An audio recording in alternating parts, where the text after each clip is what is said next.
Chapter 15. Mr. Collins was not a sensible man, and the deficiency of nature had been but little assisted by education or society, the greatest part of his life having been spent under the guidance of an illiterate and miserly father, and though he belonged to one of the universities, he had merely kept the necessary terms, without forming at it any useful acquaintance. The subjection in which his father had brought him up had given him originally great humility of manner, but it was now a good deal counteracted by the self-conceit of a weak head, living in retirement, and the consequential feelings of early and unexpected prosperity. A fortunate chance had recommended him to Lady Catherine de Bourgh when the living of Hunsford was vacant, and the respect which he felt for her high rank, and his veneration for her as his patroness, mingling with a very good opinion of himself, of his authority as a clergyman, and his right as a rector, made him altogether a mixture of pride and obsequiousness, self-importance and humility. Having now a good house and a very sufficient income, he intended to marry, and in seeking a reconciliation with the Longbourn family he had a wife in view, as he meant to choose one of the daughters, if he found them as handsome and amiable as they were represented by common report. This was his plan of amends, of atonement, for inheriting their father's estate, and he thought it an excellent one, full of eligibility and suitableness, and excessively generous and disinterested on his own part. His plan did not vary on seeing them. Miss Bennet's lovely face confirmed his views, and established all his strictest notions of what was due to seniority, and for the first evening she was his settled choice. The next morning, however, made an alteration, for in a quarter of an hour's tête-à-tête with Mrs. Bennet before breakfast, a conversation beginning with his parsonage house, and leading naturally to the avowal of his hopes, that a mistress might be found for it at Longbourn, produced from her, amid very complaisant smiles and general encouragement, a caution against the very Jane he had fixed on. As to her younger daughters, she could not take upon her to say, she could not positively answer, but she did not know of any prepossession. Her eldest daughter, she must just mention, she felt it incumbent on her to hint, was likely to be very soon engaged. Mr. Collins had only to change from Jane to Elizabeth, and it was soon done while Mrs. Bennet was stirring the fire.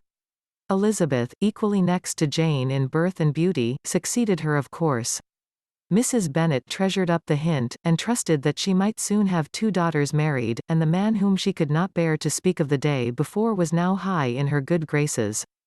Lydia's intention of walking to Meryton was not forgotten. Every sister except Mary agreed to go with her, and Mr. Collins was to attend them, at the request of Mr. Bennet, who was most anxious to get rid of him, and have his library to himself, for thither Mr. Collins had followed him after breakfast, and there he would continue, nominally engaged with one of the largest folios in the collection, but really talking to Mr. Bennet, with little cessation, of his house and garden at Hunsford. Such doings discomposed Mr. Bennet exceedingly. In his library he had been always sure of leisure and tranquillity, and though prepared, as he told Elizabeth, to meet with folly and conceit in every other room of the house, he was used to be free from them there. His civility, therefore, was most prompt in inviting Mr. Collins to join his daughters in their walk, and Mr. Collins, being in fact much better fitted for a walker than a reader, was extremely pleased to close his large book, and go. In pompous nothings on his side, and civil assents on that of his cousins, their time passed till they entered Meryton. The attention of the younger ones was then no longer to be gained by him. Their eyes were immediately wandering up in the street in quest of the officers, and nothing less than a very smart bonnet indeed, or a really new muslin in a shop window, could recall them. But the attention of every lady was soon caught by a young man, whom they had never seen before, of most gentlemanlike appearance, walking with another officer on the other side of the way. The officer was the very Mr. Denny concerning whose return from London Lydia came to inquire, and he bowed as they passed. All were struck with the stranger's air, all wondered who he could be, and Kitty and Lydia, determined if possible to find out, led the way across the street, under pretence of wanting something in an opposite shop, and fortunately had just gained the pavement when the two gentlemen, turning back, had reached the same spot. Mr. Denny addressed them directly, and entreated permission to introduce his friend, Mr. Wickham, who had returned with him the day before from town, and he was happy to say had accepted a commission in their corps. This was exactly as it should be, for the young man wanted only regimentals to make him completely charming. His appearance was greatly in his favour, he had all the best part of beauty, a fine countenance, a good figure, and very pleasing address. The introduction was followed up on his side by a happy readiness of conversation, a readiness at the same time perfectly correct and unassuming, and the whole party were still standing and talking together very agreeably, when the sound of horses drew their notice, and Darcy and Bingley were seen riding down the street. On distinguishing the ladies of the group, the two gentlemen came directly towards them, and began the usual civilities. Bingley was the principal spokesman, and Miss Bennet the principal object.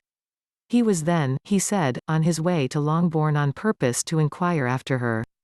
Mr. Darcy corroborated it with a bow, and was beginning to determine not to fix his eyes on Elizabeth, when they were suddenly arrested by the sight of the stranger, and Elizabeth happening to see the countenance of both as they looked at each other, was all astonishment at the effect of the meeting. Both changed colour, one looked white, the other red. Mr. Wickham, after a few moments, touched his hat, a salutation which Mr. Darcy just deigned to return. What could be the meaning of it? It was impossible to imagine, it was impossible not to long to know. In another minute, Mr. Bingley, but without seeming to have noticed what passed, took leave and rode on with his friend. Mr. Denny and Mr. Wickham walked with the young ladies to the door of Mr. Phillips's house, and then made their bows, in spite of Miss Lydia's pressing entreaties that they should come in, and even in spite of Mrs. Phillips's throwing up the parlour window and loudly seconding the invitation. Mrs. Phillips was always glad to see her nieces, and the two eldest, from their recent absence, were particularly welcome, and she was eagerly expressing her surprise at their sudden return home, which, as their own carriage had not fetched them, she should have known nothing about, if she had not happened to see Mr. Jones's shop boy in the street, who had told her that they were not to send any more drafts to Netherfield because the Miss Bennets were come away, when her civility was claimed towards Mr. Collins by Jane's introduction of him. She received him with her very best politeness, which he returned with as much more, apologizing for his intrusion, without any previous acquaintance with her, which he could not help flattering himself, however, might be justified by his relationship to the young ladies who introduced him to her notice. Mrs. Phillips was quite awed by such an excess of good breeding, but her contemplation of one stranger was soon put to an end by exclamations and inquiries about the other, of whom, however, she could only tell her nieces what they already knew, that Mr. Denny had brought him from London, and that he was to have a lieutenant's commission in the shire. She had been watching him the last hour, she said, as he walked up and down the street, and had Mr. Wickham appeared, Kitty and Lydia would certainly have continued the occupation, but unluckily no one passed windows now except a few of the officers, who, in comparison with the stranger, were become stupid, disagreeable fellows. Some of them were to dine with the Phillipses the next day, and their aunt promised to make her husband call on Mr. Wickham, and give him an invitation also, if the family from Longbourn would come in the evening. This was agreed to, and Mrs. Phillips protested that they would have a nice comfortable noisy game of lottery tickets, and a little bit of hot supper afterwards. The prospect of such delights was very cheering, and they parted in mutual good spirits. Mr. Collins repeated his apologies in quitting the room, and was assured with unwearying civility that they were perfectly needless. As they walked home, Elizabeth related to Jane what she had seen pass between the two gentlemen, but though Jane would have defended either or both, had they appeared to be in the wrong, she could no more explain such behaviour than her sister. Mr. Collins on his return highly gratified Mrs. Bennet by admiring Mrs. Phillips's manners and politeness. He protested that, except Lady Catherine and her daughter, he had never seen a more elegant woman, for she had not only received him with the utmost civility, but even pointedly included him in her invitation for the next evening, although utterly unknown to her before. Something, he supposed, might be attributed to his connection with them, but yet he had never met with so much attention in the whole course of his life.